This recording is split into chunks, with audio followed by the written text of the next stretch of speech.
Angkor Wat in Cambodia, an unusual but very spectacular backdrop for a tennis match, which just a few years ago would have been unthinkable.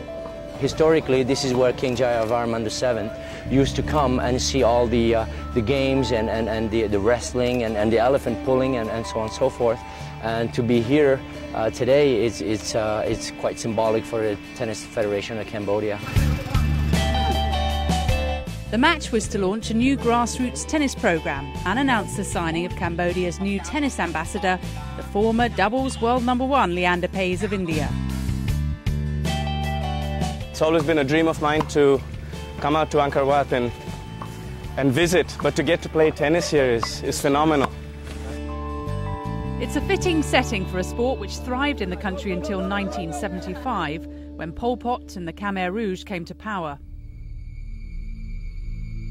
When the Khmer Rouge took over Phnom Penh in Cambodia, anybody that was elite or academic or considered upper class was exterminated. It was basically ethnic cleansing. Tennis is considered an elitist activity, a hobby, and so anyone that had anything to do with tennis was killed. Many atrocities occurred here during the Khmer Rouge when they took over. It is now today the American Embassy. Prior to that, it was Cercle Sportif, our tennis club. I played with my father. This is where he taught me. I was, I believe, 9 or 10 years old. In the early 1970s, Tep Ritivits and his family went into exile. His father, Tep Kunar, had been the national captain at a time when Cambodia dominated tennis in the region. Riti wouldn't return to his homeland for another 20 years. I returned here in Cambodia for the first time in 1992, and I said, well, I remember where the Cercle Sportif was, and I said, let's go and check it out. And I was a tennis player already. To my surprise, I found 3 ex-players. They were still alive.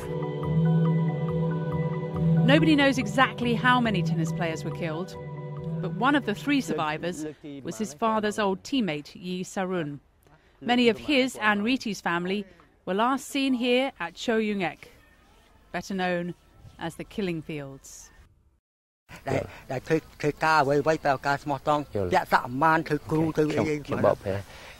had to hide from his identity because he was a tennis player, but he was working in the army as well. So he destroyed, obviously, in 1975 all his ID cards, all his trophies, everything else. It's interesting because they said, "You look like a sports guy.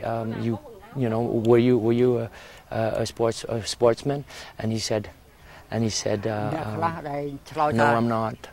If you're a sportsman, you can go help the country, show the sports side of the country." He said, no, I'm really nobody. Hey, Leander, I'd like to meet our oldest champ in Cambodian tennis, Mr. Yi Sarun. Today, Yi Sarun still earns a living coaching tennis, but his opponents are now from a new generation, a younger group, which are only playing the game thanks to the efforts of one man.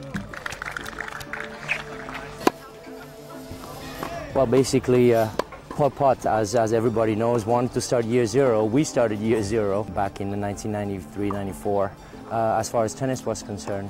So we basically rebuilt it from scratch. I basically went to get a lot of the young talents and found it in the ball boys because there were, at the time, a lot of expat. They would spar or knock with the Yi Saruns and the others, and I personally took all the ball boys and started giving them a tennis lesson.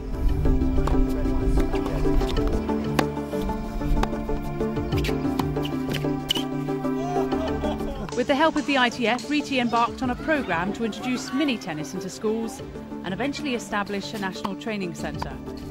It was a painful process, it was difficult. We had no equipment, we had no money to do this. But we had one thing, we had this determination from my part and also from the kids. They wanted a better place in the sign. At the beginning it was a little bit difficult with the parents. They didn't have an education on what we were trying to do, and now the parents understand that the Tennis Federation, we're trying to have a connection with the kids and trying to teach them something good that it could be very good for them for the whole life. In 1997, Cambodia entered its first international competition, the Southeast Asian Games in Jakarta. They failed to win a single game. 10 years later, at the same tournament, it was a different story. That day, everything changed. Everything changed for Cambodian tennis. Everything changed for our players, and mostly everything changed for me. Against all odds, Cambodia's Tan Naisan won a bronze medal. 2 years later, he would repeat that feat.